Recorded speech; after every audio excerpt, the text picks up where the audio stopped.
باللہ من الشیطان الرجیم بسم اللہ الرحمن الرحیم شہر رمضان الذی انزل فیہ القرآن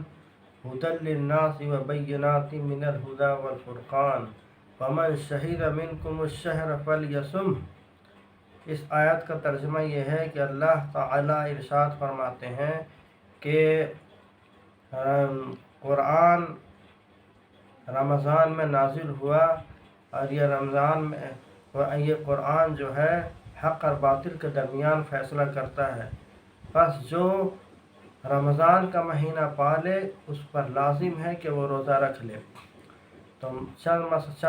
مسائل میں بیان کرتا ہوں کہ اس آیت کی تفسیر اور احادیث سے معلوم ہوتا ہے کہ ہر بالغ مرد عورت پر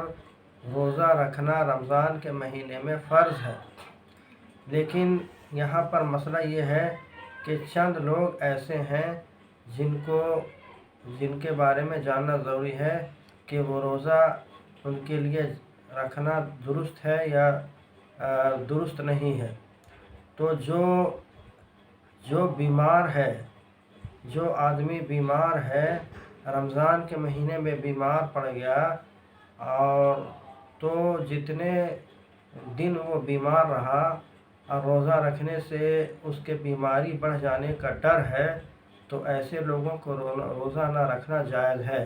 تو وہ گنتی کرنے کے کتنے روزے چھوٹے ہیں تو اتنا روزہ وہ رمضان کے بعد رکھ لیں۔ اسی طرح سے مسافر کہتے ہیں جو 48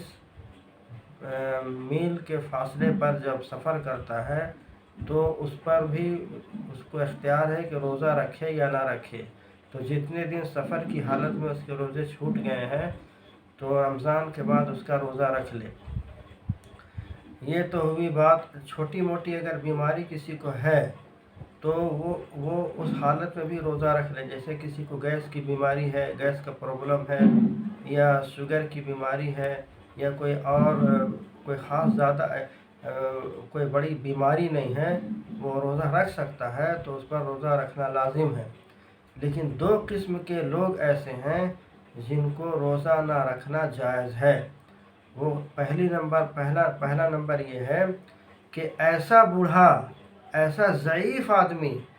ایسا جس کی عمر تقریباً 80-90 کے عمر کی ہو چکی ہے تو وہ روزہ رکھنے کی اس کے اندر طاقت نہیں ہے۔ اگر وہ روزہ رکھیں گے تو بالکل کمزور ہو جائیں گے یا جان چلی جائے گی۔ تو ایسے کمزور، ایسے عمر دراز اور ایسے ضعیف آدمی کو روزہ نہ رکھنا جائز ہے، اور اس کے بدلے میں ہر روزہ کے بدلے میں ایک فدیہ نکالنا ہے۔ نمبر 2 میں ہے کہ کوئی ایسا بیمار آدمی ہے، ایسی بیماری اس کو ہے کہ اب اس کو تندرست ہونے کی امید نہیں ہے، بہت ہی خطرناک بیماری ہے، بہت ہی جان لیوا بیماری ہے، اور وہ بیماری اس کو ہمیشہ رہتی ہے، اور تو اگر وہ روزہ رکھے گا تو اس کی بیماری اور بڑھ جانے کا ڈر ہے، اور ہو سکتا ہے کہ وہ اس کی جان کو خطرہ ہو، تو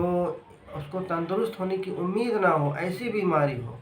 تو اس کے لیے بھی مسئلہ یہ ہے کہ وہ روزہ نہ رکھے، اس کے بدلے میں فدیہ نکال دے۔ اب فدیہ کیا ہے؟ فدیہ یہ ہے کہ ہر روزہ کے بدلے میں ایک مسکین کو 2 وقت کا کھانا دینا ہے، اور اگر 2 وقت کا کھانا نہیں دے سکتے